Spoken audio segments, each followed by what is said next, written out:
Almost everyone is concerned about their finances as the world's economy is crashing down. While it's easy to believe that everyone is in crisis at a time like this, some people actually make more money now than before.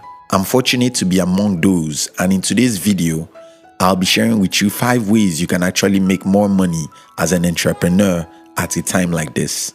If you're an entrepreneur or an ambitious person, we specially invite you to join our motivational channel, which was designed to give you daily inspiration so that you will have the strength to pursue and achieve your most important dreams.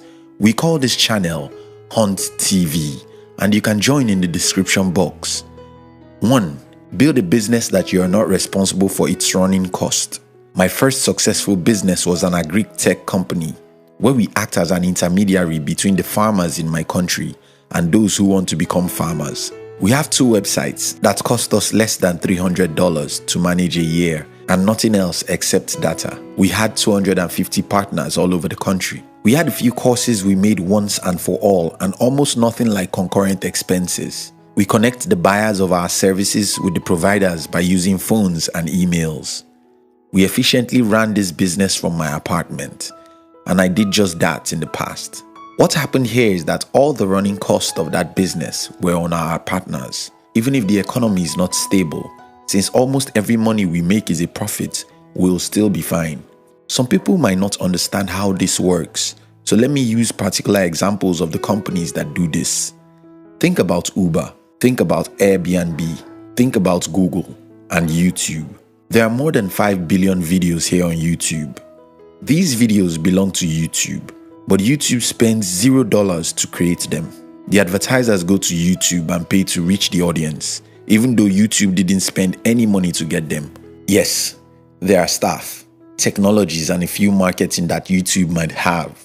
But if you compare these costs with the cost of running traditional businesses, it's like a comparison between the sky and the earth. This model is known as the shared economy. Someone stands at the middle to connect 2 people.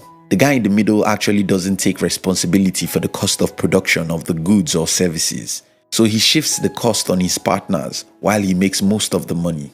You can create a shared economy. You can be an intermediate between 2 groups of people and make your money with almost 0 running cost. I'm not saying it's easy, but since I did it successfully, I believe you might be able to do it if you think deeply. What 2 groups of buyers and sellers can you connect and take a commission from the sellers without having to be responsible for the running cost or cost of production of the services to be rendered? If you can figure that out, you can build a business that will be fine, even during a recession. 2. Build a business with low running cost. I earlier talked about how you can create a business where you are not responsible for the running cost or most of it. Now, if that is not possible for you, you can create a business that has a very low running cost. This is important because by far, the greatest enemy of business is the running cost. Nothing is even close to running cost in business. Businesses are making money. So, if you want to know the reason why businesses fail, look at the running cost. Some time ago, I read about a company that made as much as $100 million a year, yet they had no profit. Not likely because they used some cunning ways to reinvest all their earnings to dodge the IRS, but because they had a company with so much running cost. Many companies in the world spend all their money to run the company. For example, one study found that 90% of all services and manufacturing businesses with more than $700,000 in gross sales are operating at under 10% profit margin. Imagine making $1 million every year and your profit is only $40,000. That's why I said that cost of running businesses is the enemy, greatest enemy of every business. So if we can figure out how to build a business with extremely low running cost, we can survive or even make more money during the time of crisis. All my businesses have a responsible profit margin, and there is no magic other than that we have a low cost of running the businesses. Some of the following points will give you some ideas on how to do this. 3. Excessively leverage on the internet. I spent about 6 years in the traditional business settings, where businesses are built on one block at a time, one location at a time, one employee at a time. It was tedious and boring. So in the year 2014, when I discovered the power of the internet, I became obsessed with the internet. Suddenly, I found out that a simple application is capable of doing what 20 humans need to do. I discovered that instead of building a block and mortar model, one at a time, I could sell my product to someone from other states and even countries. I discovered the power of blogs, videos, and social media. I built 2 businesses which have never worked on more than an hour a month in the last 1 year, yet they make me money.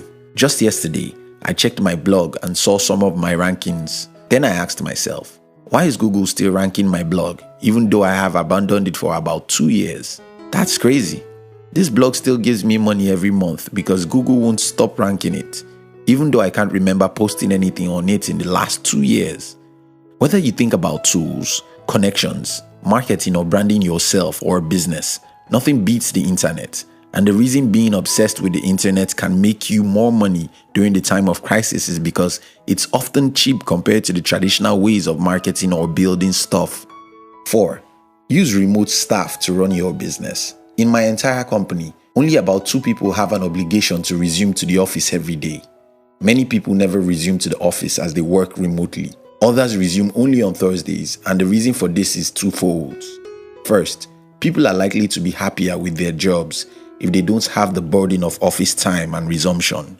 This way, they can do their work with better minds and higher productivity. The second reason we might want to consider remote staffing is that office space and running the office could be very expensive for a small business. There are businesses in my city paying as high as $200,000 a year to maintain their office space. $200,000 isn't a lot of money for big businesses, but how many businesses are big? For a company that makes $1 million a year, $200,000 is way too high for an office space alone. Another thing you might want to consider is how you can have your office away from public or popular space, at least while you're still small. This way, you can pay very low for rents. And this won't affect you as long as your business can be carried out without much or no visitation by clients. I know this is impossible for most business, but you get my point. Hire as many people as you can to work for your business without them resuming to the office, and you'll save some cost. 5. Diversity. Yes, one of my business is hard hit with what is going on right now, but this doesn't affect us as much because our other business is doing better than before. When starting out in the business world, you would want to keep all your eggs in a single basket and concentrate on that basket. But as you grow, you should consider diversifying because if a recession happens, a person who has 3 businesses in different industries will be safer than someone with a single business. Here's the summary of everything I've discussed with you so far. 1. Build a business that you're not responsible for its running cost. 2. Build a business with low running cost. 3. Excessively leverage on the internet. 4. Use remote staff to run your business. 5. Diversify. And just before you go, watch other videos on YouTube. If you are an entrepreneur or an ambitious person, we invite you to join our motivational channel. The objective of the channel is to give you daily inspirations so that you will have the strength to pursue and achieve your most important dreams. We call this channel Hunt TV, and you can join in the description box. We love you.